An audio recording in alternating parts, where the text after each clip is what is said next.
Need computer training for a group or office? Contact us today to get a free demo of our training at www.teachucomp.com/enterprise-licensing. You can use the gradient editor to create a new gradient, edit a preset gradient, or delete a gradient.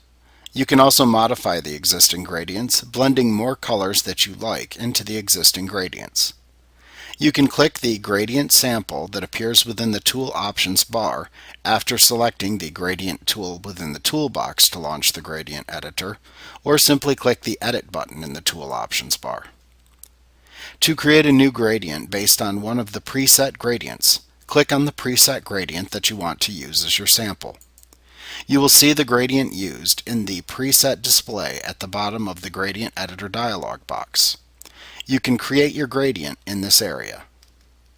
You can select if you want the gradient to be solid or have noise by selecting your choice from the Type drop-down. You can type a name for your new gradient into the Name text box.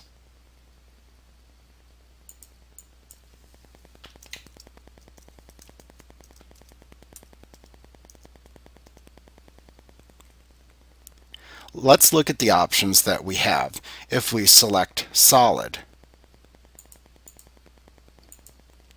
If you select Solid, you can then set the smoothness of the entire gradient by using the Smoothness drop-down to set the slider to the percentage of smoothness that you want. At that point, you can create your gradient by manipulating the various color stops, opacity stops, and midpoints on the sample gradient that is displayed. The color stops determine what colors will display in your gradient. You can click on the bottom row of color stops to add a new color stop. You can delete a color stop by clicking it to select it and then clicking the Delete button in the lower right corner of the dialog box.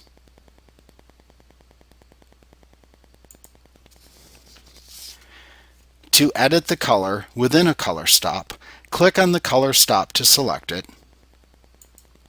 and then click the color drop-down at the bottom of the dialog box. That will launch the Color Picker dialog box where you can select a new color for the color strip. Note that if you want to change the position of the color stop within the gradient, you can click and drag it to slide it to a new location in the Color Stops bar.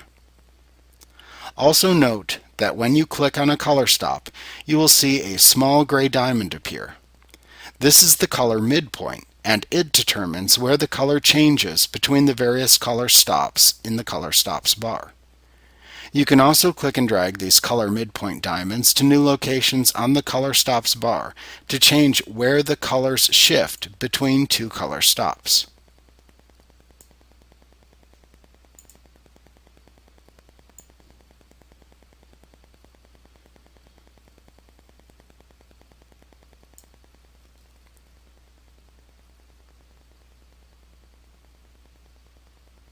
Now, if you would like to add transparency to a gradient, then you must change the opacity stops at the top of the gradient sample.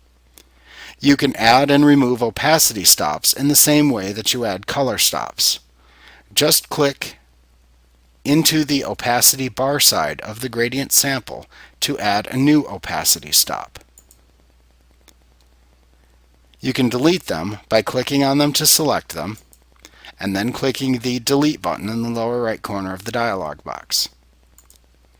If you wish to change the opacity level of an opacity stop, then click it to select it. Then click the opacity drop-down and change the opacity percentage with the slider as needed.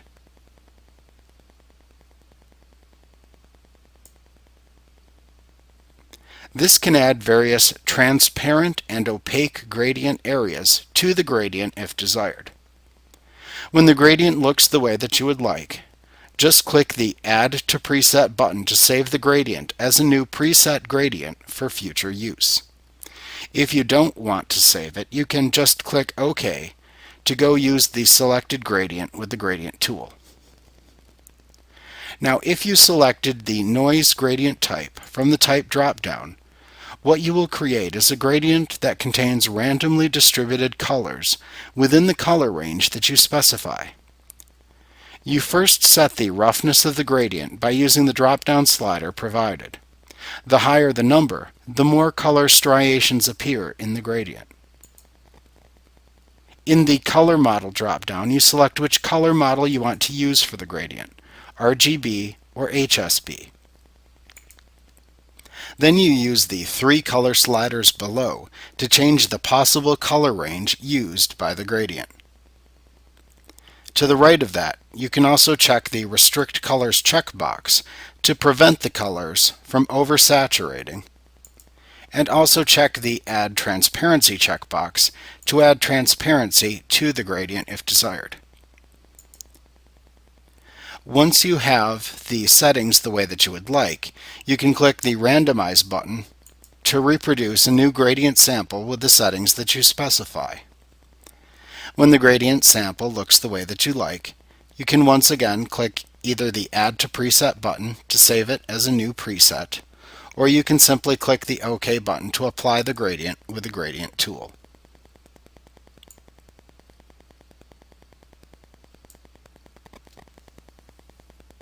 Like what you see? Get a free demo of our training for groups of 5 or more at www.teachucomp.com/enterprise-licensing.